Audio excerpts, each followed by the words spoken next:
అందరూ కూడా అధికంగా కొనుగోలు చేసేందుకు ప్రజలందరికీ కూడా మన గౌరవ ముఖ్యమంత్రి వర్యులు వారు అవగాహన కల్పించడం జరుగుతోంది. మరి ఈ సందర్భంగా వారికి ప్రత్యేకమైనటువంటి ధన్యవాదములు తెలియజేస్తూ తదుపరి గౌరవ పార్లమెంట్ సభ్యులు బాపట్ల గౌరవనీయులు శ్రీ తెన్నేటి కృష్ణప్రసాద్ గారిని మాట్లాడవలసిందిగా కోరుతున్నాం.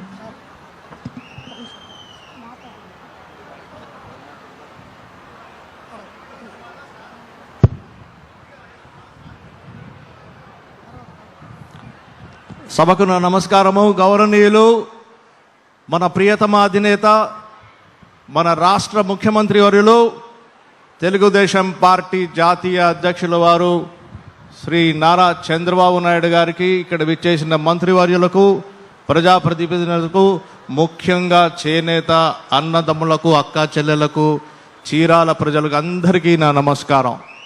ఈరోజు చాలా సంతోషంగా ఉంది చీరాలలో మీ ముందు నుంచి మాట్లాడడానికి. ఎందుకంటే మొన్న 2024 ఎన్నికల్లో నేను వచ్చినప్పుడు ముఖ్యమంత్రి గారి ఆశీస్సులతో నాకు టికెట్ ఇచ్చి ఇక్కడ పంపించినప్పుడు అన్ని నియోజకవర్గాల కంటే ఎక్కువ మెజారిటీ 42,000 మెజారిటీతో మీరు నన్ను గెలిపించి మీ గుండెల్లో నన్ను పెట్టుకున్నారు. నాకు చాలా చాలా సంతోషంగా ఉంది.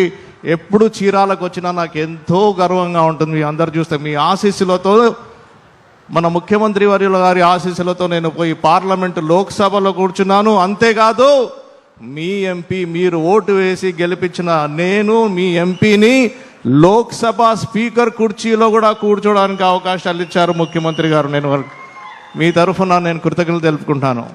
మిత్రులారా, ఈరోజు చాలా చాలా సంతోషకరమైన విషయము. ఈరోజు జాతీయ చేనేత దినోత్సవం సందర్భంగా మీ అందరినీ కలుసుకోవడం నాకు చాలా చాలా సంతోషంగా ఉంది.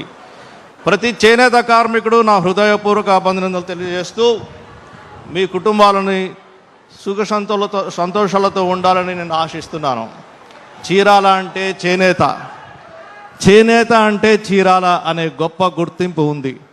అలాంటి చేనేత నేలపై మీ అందరి మధ్య ఉండటం నాకు గర్వకారణం. చేనేత అనేది కేవలం ఒక వృత్తి మాత్రమే కాదు, అది మన సంస్కారం, మన సంస్కృతి, మన సంప్రదాయం. మన చేనేత కార్మికులు తమ కష్టంతో, నైపుణ్యంతో ప్రపంచవ్యాప్తంగా తెలుగు రాష్ట్రాలని ఖ్యాతి చెందుతున్నారు. చేనేత రంగం అభివృద్ధికి ప్రభుత్వం ఎల్లప్పుడూ అండగా నిలుస్తోంది. చేనేత కార్మికుల సంక్షేమము, వారి ఆదాయం పెంపు, యువతకి ఈ రంగం వైపు ఆకర్షించేలాగా అవసరం చర్యలు తీసుకుంటాం. చీరాల నియోజకవర్గం అంటే నాకు ఎంతో ఆత్మీయకరము.